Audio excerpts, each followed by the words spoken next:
Sanctus, Sanctus, Sanctus Dominus Deus Sabaoth. Bapak, Ibu, dan saudara-saudariku yang terkasih dalam Tuhan kita Yesus Kristus, salam sejahtera untuk kita semua. Berkat Allah yang Maha Kuasa senantiasa menyertai kita. Marilah kita mendengarkan dan merenungkan bacaan-bacaan kitab suci hari Senin tanggal 6 Januari tahun 2024. Dalam nama Bapa dan Putra dan Roh Kudus. Amin. Bacaan pertama dari surat pertama Rasul Yohanes bab 3 ayat 22 sampai bab 4 ayat 6. Saudara-saudaraku terkasih, apa saja yang kita minta dari Allah, kita peroleh daripadanya karena kita menuruti segala perintahnya dan berbuat apa yang berkenan kepadanya. Dan inilah perintahnya itu, supaya kita percaya akan nama Yesus Kristus anaknya, dan supaya kita saling mengasihi sesuai dengan perintah yang diberikan Kristus kepada kita. Barang siapa menuruti segala perintahnya, ia diam di dalam Allah dan Allah di dalam dia. Dan beginilah kita ketahui bahwa Allah ada di dalam kita, yaitu dalam Roh yang telah Ia karuniakan kepada kita. Saudara-saudaraku terkasih, janganlah setiap roh kamu percayai, tetapi ujilah roh-roh itu, apakah mereka berasal dari Allah. Sebab banyak nabi palsu telah muncul dan pergi ke seluruh dunia. Beginilah kita mengenal Roh Allah. Setiap roh yang mengaku bahwa Yesus Kristus telah datang sebagai manusia berasal dari Allah, tetapi setiap roh yang tidak mengakui Yesus tidak berasal dari Allah. Roh ini adalah roh antikristus, dan tentang dia telah kamu dengar bahwa ia akan datang, bahkan sekarang ini sudah ada di dalam dunia. Kamu berasal dari Allah, anak-anakku, dan kamu telah mengalahkan nabi-nabi palsu itu, sebab roh yang ada di dalam kamu lebih besar daripada roh yang ada di dalam dunia. Mereka itu berasal dari dunia, sebab itu mereka berbicara tentang hal-hal duniawi dan dunia mendengarkan mereka. Kami berasal dari Allah. Barang siapa berasal dari Allah, ia mendengarkan kami. Barang siapa tidak berasal dari Allah, ia tidak mendengarkan kami. Itulah tandanya roh kebenaran dan roh yang menyesatkan. Demikianlah sabda Tuhan. Syukur kepada Allah.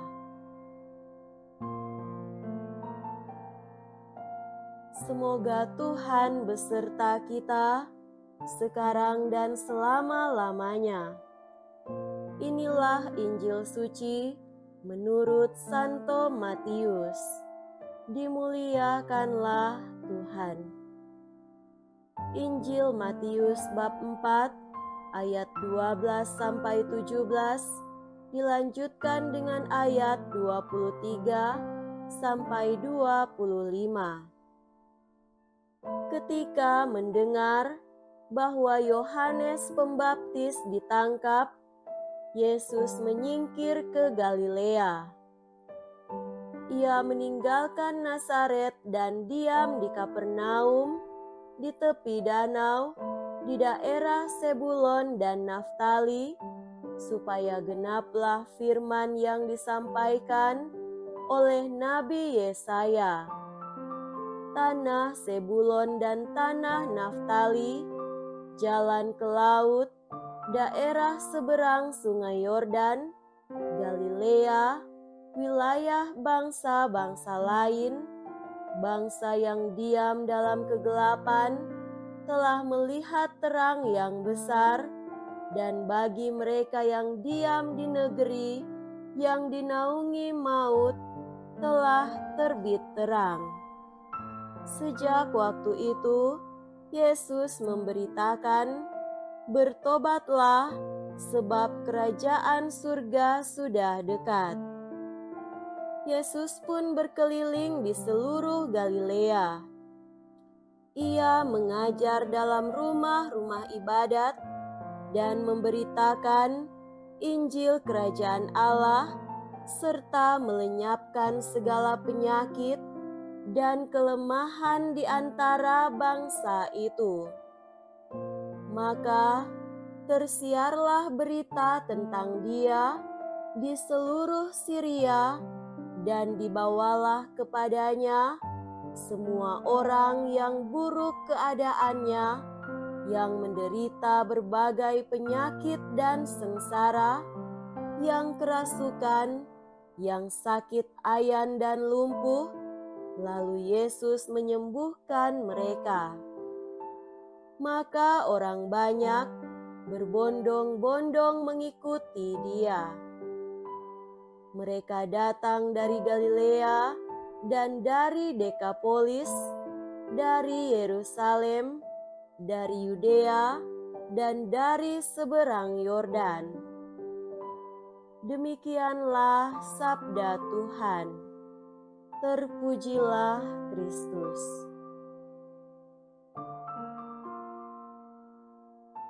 Saudara-saudariku yang terkasih dalam Tuhan kita Yesus Kristus, tema renungan kita pada hari ini adalah kita dicari dan diajak Yesus. Masih dalam permenungan seputar Natal, tanggal 6 Januari selalu membawa kita pada figur 3 orang Majus dari timur. Walau sudah dirayakan tanggal 5 Januari, yang datang dari jauh untuk mempersembahkan hadiah terbaik bagi Yesus. Yesus adalah pusat dari kunjungan itu dan serentak epicentrum refleksi kehadiran Tuhan dalam sejarah umat manusia. Benarkah ini sangat penting?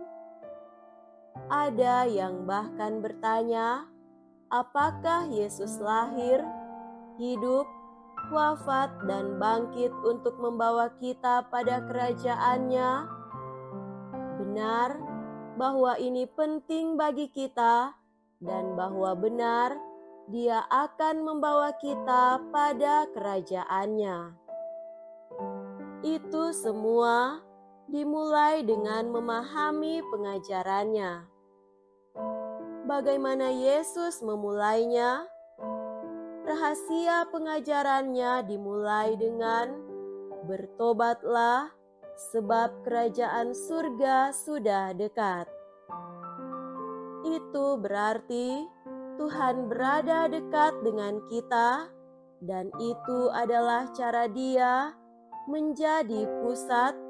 Dia mau bersama kita selalu. Dia tidak mau jauh dari kita.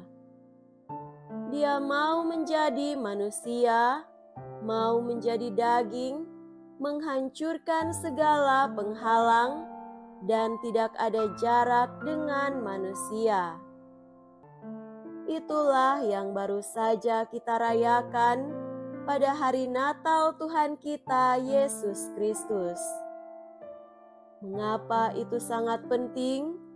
Sebab Tuhan mau kita kembali kepadanya.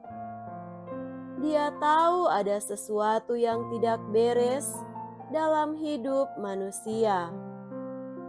Pengalaman sehari-hari mengajarkan bahwa ada begitu banyak jeritan minta tolong yang tak terdengar.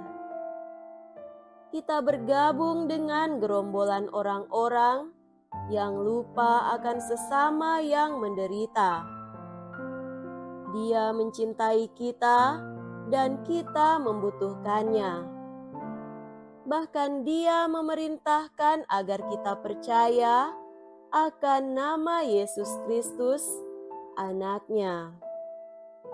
Oleh sebab itu, sudah saatnya kita bertobat, mengubah sesuatu dalam hidup kita sesuai kehendak Tuhan. Saudara-saudariku terkasih, hal berikut, Yesus memulai karyanya persis di tempat yang sangat membutuhkan, tempat di mana kegelapan justru mendominasi, yakni Kapernaum, tanah Zebulon dan tanah Naftali, wilayah bangsa-bangsa lain, bangsa yang diam dalam kegelapan. Bagaimana dengan saya dan Anda? Kita juga berada dalam kegelapan. Benar, kegelapan kita ditandai dengan praktek hidup tanpa kasih Tuhan. Hidup tanpa kasih Tuhan ditandai dengan hidup tanpa maaf, tanpa mengasihi yang lain, tanpa mengerti dan memahami yang lain, tanpa kesadaran bahwa perlu ada pertobatan. Semua model hidup ini tidak mencerminkan sama sekali hidup dalam roh. Kita punya banyak Kapernaum dalam lingkungan rohani, keluarga, bahkan dalam gereja yang memerlukan cahaya bintang yang menerangi perjalanan 3 orang Majus. Terakhir, mari kita bertanya, apakah kita juga termasuk yang dicari dan diajak Yesus agar mendekat padanya? Benar dan tak diragukan. Yesus berkeliling dan akhirnya yang mencari Dia adalah semua orang yang buruk keadaannya, yang menderita pelbagai penyakit dan sengsara, yang kerasukan dan yang lumpuh. Kita adalah salah satu dari orang-orang tersebut. Mari kita mendekat padanya, sebab dengan kelahirannya, Dia sudah mendekat dan sangat dekat dengan kita, bahkan dalam hati kita yang paling dalam. Semoga demikian. Amin. Dalam nama Bapa dan Putra dan Roh Kudus. Amin.